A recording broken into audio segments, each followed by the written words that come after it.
Good morning সবাইকে একটি নতুন ভিডিওতে আবারও স্বাগত জানাই। আজকের ভিডিওটা পুরোটাই রয়েছে পিস প্যাগোডা জাপানিজ টেম্পেলের ওপর। কিছুদিন আগেই আমরা দার্জিলিং গিয়েছিলাম আর সেটারই ভিডিও করে নিয়ে এসেছি।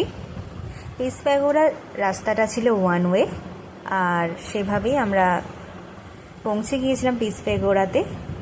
এই যে সিঁড়ি দিয়ে উপরে উঠতে হবে, আর ওই যে কর্নারে যেটা সিংহদ্বার রয়েছে আর পিছনে একটা যে বাড়ি মতো রয়েছে ওটাই হচ্ছে জাপানিজ টেম্পল। আর ওই যে ডান দিকে দূরে দেখা যাচ্ছে সাদা মতো পিস প্যাগোডা। এই যে দেখুন এখানে ম্যাপিং করাই রয়েছে জাপানিজ টেম্পল এই সামনেরটা, আর ওই যে দূরে ওই যে বৌদ্ধ স্তূপটা রয়েছে ওটাই হচ্ছে পিস প্যাগোডা। চারিদিকে সবুজে ঘেরা আর পাহাড়ের এক কোলে অবস্থিত।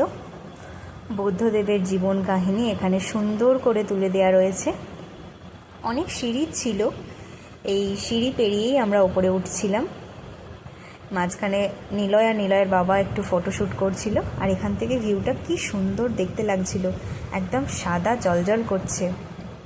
এরপরে এই জায়গা খুলে উপরে ওঠার ব্যবস্থা ছিল, আর সিঁড়ি বেয়ে বেয়ে আমরাও সেরকমই উপরের দিকে উঠছিলাম।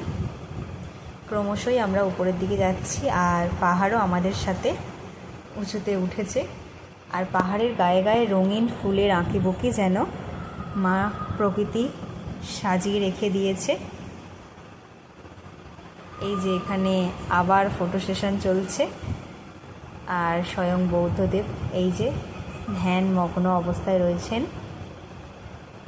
কত সুন্দর, একদম রোদের আলোয় জলজল করে উঠেছে।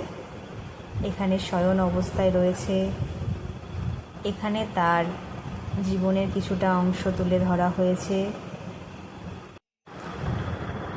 এভাবেই বুদ্ধদেবের নানা রকম মূর্তি করে তার জীবনের কাহিনীগুলোকে শিল্পকলার মাধ্যমে এখানে ফুটিয়ে তোলা রয়েছে। এই যে আবার বুদ্ধদেবের একটি মূর্তি দণ্ডায়মান অবস্থায় রয়েছে, একদম জলজল লাগছে। আবার এখানে তার জীবন কাহিনী কিছুটা রয়েছে। এইভাবেই পুরো গোটা অংশটা সুন্দর করে গোলাকৃতি সাজানো রয়েছে। আর আমরা যে জায়গায় শুরু করেছিলাম বুদ্ধদেব ধ্যানমগ্ন রয়েছে সেই জায়গাতেই আবার ফিরে চলে এলাম। আর এখান থেকে আবারও আমরা প্রকৃতি পাহাড় উপভোগ করছিলাম।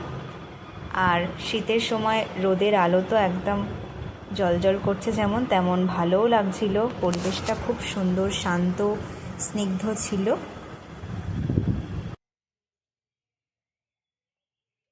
এখান থেকে দেখুন পরিবেশটা কি সুন্দর লাগছে, একদম পাহাড়ে ঘেরা, সবুজে ঘেরা, আর আকাশে মেঘেদের ভেলা, খুব সুন্দর লাগছিল। অনেক লোকই এখানে ফটো সেশন করছিল। তারপর আমরা নিচে চলে এসেছিলাম, আর ওখান থেকেই চলে এসেছি জাপানিজ টেম্পলের ভিতরে। এখানে প্রেয়ার করা হয়। গতবারে আমাদের এই ভিতরে আসা হয়নি, তাই এবারে এসেছি, ভিতরটা দেখে যাচ্ছি। এখানে সেরকম কেউ সাধারণত আসে না। ভিডিওটি কেমন লাগলো অবশ্যই জানাবেন।